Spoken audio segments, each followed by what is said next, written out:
Good afternoon, everyone, and warm welcome to the marketplace. Coming up, Chamber of Telecommunications resolves to block all unregistered accounts of mobile money agents without Ghana card from tomorrow, Wednesday, 1st February 2024. We are live with the Chamber on this action. Bank of Ghana to investigate reports of some individuals holding cocoa bills who are yet to be paid, as it promises to resolve the issue. I was surprised to hear that there are a few out there still that were not sorted out, and we will look at it. Plus, Côte d'Ivoire Ghana Cocoa Initiatives makes a strong push for a review of living income differential for buyers in Ghana and Ivorian markets, as it calls for diversification to derive more benefits from cocoa value chain. The price we have is very close to this, what represents all this compliance, and for us, this is the future fight, which is the value of the cocoa. And no one will tell us, we are going to tell, because we know the cost, and our policy need to match it. We have details of these and many others lined up for you. Please stay.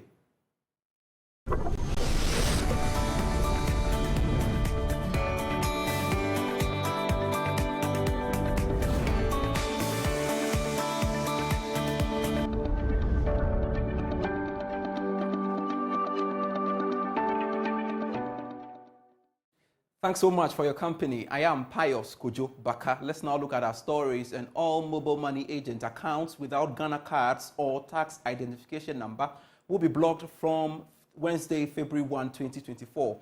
This is the warning from the Chamber of Telecommunications. Now, we've got excerpts of the statement to share with you pretty soon. It shall be splashed on your screens now for that statement issued by the Chamber of Telecommunications. All right, so let's go live now and speak to the Chief Executive Officer of the Chamber of Telecommunications, Engineer Dr. Ken Ashigbe, for more on that. Thanks so much, Doc, for joining me here on the marketplace. I just want to know, I'm curious, why has this decision become so critical to the Chamber, hence this move? Well, thank you very much, and good afternoon to you and your viewers. This whole thing about linking our Ghana cards to our numbers, it's something that has gone on severally. But at the end of the period, when for you and I as users, our SIMs were going to be deactivated if we had not done the linking, it was realized that there were some of the agents who had not done the linking. And we all know that the agents are critical for our financial inclusion. And it was also realized that most of these were coming from the rural areas, the difficult to reach areas, so that if you then deactivated those lines, what was going to happen was that it was going to impact a lot of these people who were at the bottom of the pyramid. And so it was important that we gave them some time to be able to do that. So this engagement of getting everybody to get their Ghana card linked, it's been going on for a while now. And we all know that for these agents, they also run businesses. So far as the GRA is concerned, now your Ghana card number has become your TIN number. So it's important that the tax man also knows them. And so in the engagement with the GRA, they were magnanimous to say, well, you've been doing it, but go back and really tell these people to get their numbers linked. And so sometime towards the end of last year, we then reached out to these agents who have not done their linking. And the point should be made that it's just, in terms of percentage, it's not just a minority of them that have not done that. So there's been a lot of engagement with them using the channels of the mobile money operators, the EMIs, as well as from us, the Chamber, to the various agent association, asking them to get their members, to get their numbers linked. So the deadline that was given was that by the 31st of January, if you are not done your linking, what would happen is that on the 1st, your number, if you have not done the linking, will be deactivated. But the good thing is that you can then go back to your EMI with your Ghana card and then get it linked for you to be able to get the service again. And you've mentioned that there have been a lot of engagements with stakeholders, i.e. the GRA and, of course, the agents themselves. I'm just wondering why they feel adamant to, comply with this directive. What are you getting? Well, you see that initially, you know that even if it comes to those of us, who are not even using it for business, uh, people have had their own reasons. Some of them had been the difficulties in getting the Ghana card. Some of them at the beginning was the rush that was there. But now, as you and I know, there's no rush, in getting, if you have your Ghana card and you go to the EMIs, you go to the mobile money, the networks. In a few minutes, it will be done for you. So it is really difficult to find out why, if you have your Ghana card, you would not have done this linkage. But you need to give people the benefits of the doubt, because for some of the people to, as I said, they were in the outlying areas. But with all the conversations that have been done, we are pretty sure that by this time, majority of us who actually would want to get our cards registered would do so. And we also need to know that there are, the whole security and the anti-fraud things that you want to do, and the reasons why it's important to do this linkages. So I'm not too sure what the reasons currently would be, unless somebody, like if you take somebody who is in maybe the Boku areas where there were challenges with getting Ghana cards, or somebody has had an issue with his Ghana card and maybe it's in the system, it's not coming. But that would be really a very small number of it. And so our encouragement to all the agents is that get your Ghana cards, go and get it done. If you can get it done before midnight tomorrow, your number would not be deactivated. But if you don't, it will be deactivated. And hopefully, once they get the inconvenience of getting it deactivated, they will then go with their Ghana cards and get it reactivated for them and be able to provide this needed service to all of us as Ghanaians. And I'm wondering what becomes of persons who may be affected because of this recalcitrant agents' failure to synchronize their accounts with the Ghana card or the TIN number. Well, you see, the thing about it is that this business has become very pervasive. So you find out that in any area that you find yourself, there will be more than one agent, that is in the area. So if there's an agent who is recalcitrant and has not done it, he will lose business, but the businesses will move to those who have done it. But if you should be in an area where there is no the only agent is the one that has been deactivated, it's an opportunity for anybody else to be able to go into this business. And it's really not difficult to be able to apply to any of the EMIs, from AT Money to MTN Mobile Money, to ZPay, to G Money, to Vodafone Cash, to want to become an agent and be able to offer the service. So for those who would find themselves in an area where there's no agent at all, it's an opportunity for people to start some new business. Very well. Thank you very much. Engineer Dr. Ken Ashigbe, CEO of the Ghana Chamber of Telecommunications, speaking to us there on that directive there. We shall be following up, of course, and update you in our subsequent bulletins. Let's switch topics to some other stories. The Bank of Ghana has promised to investigate reports of some individual holdings cocoa bills who are yet to be paid. This follows reports that some of the holders of the financial instrument who did not participate in the debt exchange program are yet to receive the required settlement. Dr. Ernest Addison is the governor of the Bank of Ghana. Very interesting question, because I thought that all the individual holders of cocoa bills had been sorted out, actually. So I was surprised to hear about the noise that there are individual holders of cocoa bills who opted not to participate. I mean, individual holders were really not part of the restructuring of the cocoa bills. So that issue has to be resolved. I don't think that there is any big debate about that. We said that right from the beginning, that originally they should not even have been sold cocoa bills. And therefore we ensured that all individuals were paid. So I was surprised to hear that there are a few out there still that were not sorted out, and we will look at it. Right, so let's get to speak to one of cocoa bill holder who is yet to be paid, Gifty Kwam, and she's joined us via Zoom for that discussion. Gifty, thanks so much for joining me on Business Live, Marketplace. Having listened to the governor now, does that bring some assurance and respite to you, saying that basically they will be investigating the matter?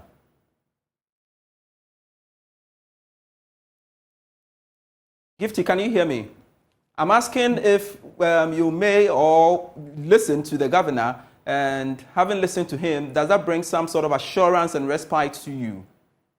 Yes, it definitely does, because that's all we've been, asking for. So once we can get paid in good time, I'm sure that my husband and I will be more than happy.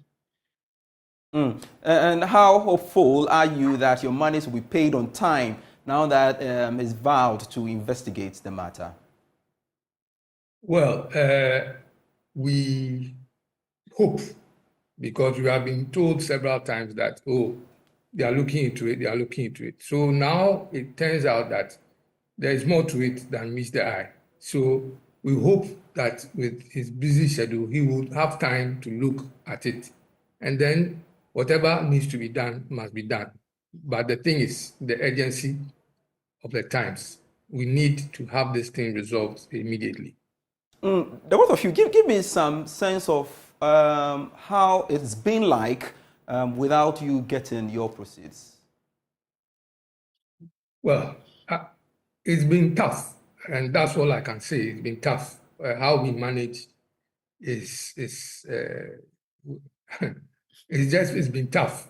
When you are used to getting a salary, and then all of a sudden it's not coming, you really have to struggle to keep things going. So it's been tough. That's all I can say. And Gifty, I guess your sentiment isn't different from what your husband has said. Yes, it's not different, because he has gone on retirement. Like he went on retirement 2 years ago, and that was around the time that we invested. So we're hoping that we'll just put this thing in the Cocoa Bills investments in for just 6 months and withdraw and do some business with it. So as at the time we invested, the CD was to the dollar was 6 cedis. Now it's 12 cedis. So it's sitting there and devaluing, and just even anxious about your investment devaluing, and the fact that you are not even getting anything at all, no principal, not even interest, and nothing.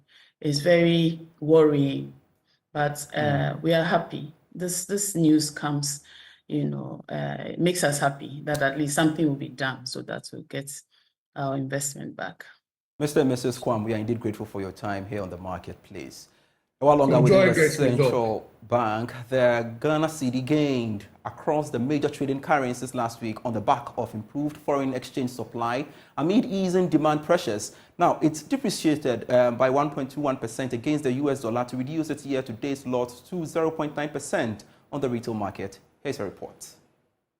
The easing foreign exchange demand pressures, aided by Bank of Ghana's $11 million spot market intervention, relieved the cedi of some depreciation pressures last week. As a result, the cedi gained significantly against the American greenback to close at 12 cedis 38 pesos on the retail market. Analysts expect the local unit to continue to strengthen this week on the back of additional inflows from the World Bank. The World Bank approved $300 million for development policy operations in Ghana, with this release being the first of a series of 3 DPOs of $300 million each. These inflows from multilateral partners from last week will continue to aid the Bank of Ghana's intervention capacity and hold the cedi steady against the major foreign currencies. Still on the economy, economist Dr. Edu Owusu-Sarkodie has indicated that the expected stability will be witnessed soon based on some measures taken by the central bank. Ghana's growth is around 2 to 3%, which is even more than about double of the target, which is remarkable. And I'm very surprised. But I was happy that the governor mentioned that the growth is coming from agric and the service sector. In the past, our growth had largely been driven by the extractive sector. But today, we are seeing that growth is being driven by agric and the service sector. And these are the sectors that create jobs. And so this kind of growth is likely to create jobs, maybe not too much, but at least some amount of jobs in the economy. The governor is looking at a lower band of about 13% for inflation end of year, higher band of about 17%. 13% the lower band. that is quite, some will call it a serious optimistic outlook for inflation compared to what government is looking at an average of about 15%. What do you tell those who would argue that a lower bound of 13%, that could be quite seriously optimistic? Yeah, well, I think these projections have been anchored on the developments in the global economy and also the developments in the domestic economy. We have seen this inflation, we have seen the cedi stabilized. The exchange rate to me is a major determinant of inflation, because anytime the cedi depreciates, even the cocoa seller will say that once it's $1 now cost, then they'll increase the price. So once you're able to control the exchange rate, you have controlled more than 60% of the developments in inflation in the country. That's remarkable. So given this development, tight fiscal, tight monetary, exchange rate stability, the projections are not too optimistic. Again, let's go back. Ending December 2022, inflation was as high as 54%. Now it's been cut by more than half. So another 11 months, they are sure that it can cut by another 20 percentage points. So it's not too optimistic. It is in line with their policies and programs that they are put in place from the fiscal side and from the monetary side, and also the exchange rate. Doc, finally, for you as a person, your independent assessment, for you, what do you look at the outlook of the economy going forward, holding concerns about the impact of the taxes on inflation and also threats from external environment impacting on fuel prices? What is your independent assessment of the economy going forward? The external developments have been positive. Surplus trade balance, surplus current account balance on the back of the DDEP, and now we have turned attention to the bilaterals for another bailout. I'm sure it will be successful. So things are looking good. The global environment doesn't look too gloomy, except the geopolitical tensions. Domestically, I think that they are on course. My projection is that, yes, for us to go back to our IMF level or pre-crisis level, COVID level, hopefully next year we'll get there. We'll get to a single-digit inflation, and we'll possibly bring the policy rate to around 15%. That's all we are looking for. So I think that the outlook looks positive. We expect better things next year. This year we were able to contain inflation up to 13%, 17% is fine. Policy rate should be around 25%, it should be fine. And then next year, hopefully, that's when we will get close to about 80% of the benefit of the IMF program. Remember that we cannot reap the full benefit of the IMF program when the money is being released to us in tranches. So you can't have the benefit of something that is being financed in tranches. So you receive, you make progress, you receive, you make progress. By next year, we would have received a chunk of the money and would have transformed our economy to a better. So what we want to see as a pre-crisis level or pre-COVID level, hopefully will be witnessed by this trajectory. If you follow this trajectory, hopefully we will witness that next year. But I understand many Ghanaians, I'm a Ghanaian, what we are all looking for, the stability of the exchange rate. When I go to the market, I should be able to buy items at a lower price. And when I finish school, I should find a job. So all of this impacting on growth and impacting on job creation, we should expect massive developments next year. But for this year, it's all about fiscal consolidation. A while longer at the central bank, because they have begun engaging accounting firms to undertake a review of models used by various banks to assess the quality of their loan books. Now, this is to ensure that commercial banks conform to growing international standards capable of withstanding shocks. Head of Banking Supervision, OSEGC, says plans are far advanced to use professionals from the Institute of Chartered Accountants Ghana and the big accounting firms to review the models. He spoke on behalf of the governor of the Bank of Ghana during a short ceremony to launch a new Chartered Accountants Professional Qualification Syllabus. The new professional qualification syllabus by the Institute of Chartered Accountants Ghana is endorsed by the Bank of Ghana as another knowledge tool to boost the skills of professionals in the industry. According to Head of Banking Supervision, OSEGC, the central bank will rely on the Institute of Chartered Accountants Ghana for inputs into many of its regulatory policies aimed at strengthening the banking sector. He therefore revealed plans to engage with the big accounting firms and some members of the institute to review models in assessing loan portfolio by commercial banks. These engagements provided clarity to industry on how to report the impact of the DDEP in their financial statements. A similar reporting framework was also developed by the Bank of Ghana with input from the ICAG during the COVID era to contain the external shocks. Presently, work is ongoing to engage the Big Four accounting firms to undertake a review of IFRS 9 ECL models currently being used by banks to assess the quality of their loan portfolios. The new curriculum reflects the global need for a renewed skill set to deal with growing demands in the accounting profession. Here is Dr. Edem Emerald Saba, lecturer at the Department of Accounting at the University of Ghana Business School, speaking on behalf of the Dean of the University of Ghana Business School. The new curriculum being launched today reflects the changing needs of the accounting profession and incorporates emerging technologies, new regulations, and global accounting standards.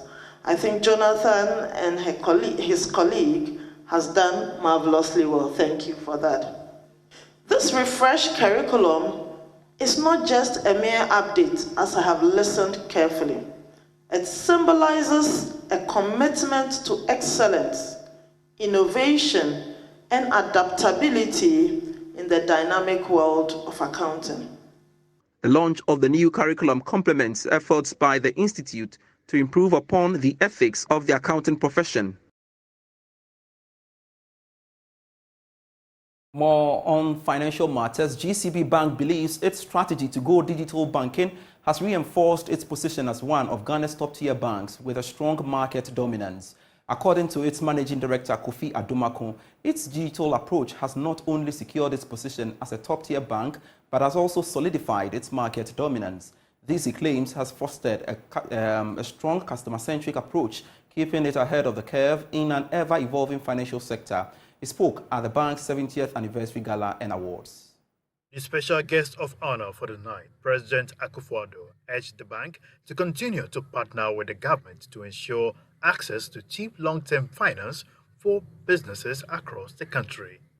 Managing Director, I asked the bank to use the occasion of its 70th anniversary celebrations to lead a patriotic cri de coeur for an industry-wide partnership with government to drive down lending rates for our businesses and young entrepreneurs. I invite you to join hands with government to increase significantly access to affordable long-term financing for businesses, especially for our young entrepreneurs. The success of GCB Bank is knitted with the success of our nation, and I have full confidence that the bank will continue to play a pivotal role in shaping a prosperous future for Mother Ghana. Director of GCB Bank PLC, Kofi Adumako, lauded the bank's resilience over the years. We're the most resilient bank in the market today. Okay, the debt exchange program, yes, it did have an impact. We made a loss in 2022. We saw the loss. We did make a loss, but we turned around a profit. We took one of the heaviest impairments in the market. But GCB has a strong customer base. Look, this bank is 70-year-old. We have the biggest retail book in this country. Okay? We have the biggest customer base in this country. We are spread all over the country. Okay? We are deep. We're a very deep bank. This bank is a national asset. In 10 years, GCB Bank should look more like a regional bank. So just watch that space. The gala and awards night saw present and former managing directors, employees, and key stakeholders being awarded by the bank for their immeasurable contribution to the bank's growth and development since its inception 7 decades ago. And to one of our headline stories, Côte d'Ivoire Ghana Cocoa Initiative is making a strong push for a review of the living income differential for cocoa, which currently requires buyers to pay an additional $400 per ton of cocoa on top of the floor price. Now, through the Cocoa Initiative, Ghana and Cote d'Ivoire, the leading exporters of cocoa, are seeking to take control over the determination of the value of the cash crop on the international market. Speaking in an exclusive interview on Foreign Affairs with Blaise Soga, Executive Director of the Cote d'Ivoire Ghana Cocoa Initiative, Alex Sanovo, said after the last review, factors such as inflation call for an increase in the cocoa value chain. First of all, I will not say we haven't got any benefits. If you look, today we can say Ghana is cocoa, same like Cote d'Ivoire. So we had benefits. But if we look at the bigger scale, indeed, we are not getting what we are supposed to do, which is kind of normal if we produce only raw material and we export. And today, with the vision of the head of state of Cote d'Ivoire and Ghana, so the president here in Ghana, to come together was to really shift the paradigm. So instead of just producing, is to kind of join force to influence the market, but also to start bringing programs and projects that will transform the sector. So it's about more processing in country. It's about processing so that we can create more value, and creating value will then help us bringing more back to the farmer. So we have to close the gap that has been happening for so many years, where we have been seen as just a volume of a cocoa, low quality productions, but to a high quality cocoa, to also high value back to farmer. And I think that's the key priorities. And this is part of the partnership both countries are having. Right. And looking, you're asking that the world market considers changing the price value of cocoa, and that the cost should be covering production as well. It's not the market, it's us. Okay. So we are producing. Yes. We need to put, and we have put already in policy, the value of our cocoa. Right. Anyone who is not willing to pay it. What's the selling? So the living income Yes. differential price, for example, is a system mechanism which defines a floor price, which is based on cost of production. So 4 years after, we have to review because the value has changed. There's an inflation in our countries, post-COVID, many issues. Yeah. And that's our part company here on the marketplace. I am Pius Kojo Baka. For more stories, do log on to myjoyonline.com/business. Always a delight serving you. Do enjoy the rest of our program. See you same time tomorrow. Bye.